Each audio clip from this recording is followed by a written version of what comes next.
Les femmes allemandes étaient brutalement traînées dans les chambres par les soldats soviétiques, alors que toute humanité avait complètement disparu. Lorsque Berlin est tombée en 1945, la ville entière est devenue un véritable enfer. Les femmes de toute la ville sont devenues les jouets des soldats soviétiques, des femmes de 80 ans aux enfants de 7 ans. Personne ne pouvait échapper à la soi-disant vengeance légitime. Les soldats brandissaient les bijoux volés, le visage rayonnant de fierté, alors qu'ils se vantaient de leur conquête. Le colonel a été témoin de la scène et a plongé dans une profonde réflexion. En quoi leurs actes d'incendie, de meurtre et de pillage étaient-ils différents de ceux de ces maudits Allemands? Il ne pouvait s'empêcher de penser à la femme violée. Pour apaiser son sentiment de culpabilité, il s'est rendu dans son abri.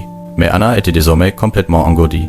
Elle s'est contentée de jeter un regard froid au colonel, est entrée dans la chambre, s'est déshabillée avec habileté et s'est préparée à subir une nouvelle humiliation. Face à Anna nue, le colonel a éprouvé un mélange d'émotions. Sans dire un mot, il s'est retourné et est parti. Il a réalisé que les soldats soviétiques entraînés par la frénésie de la guerre n'étaient en rien différents de l'ennemi allemand.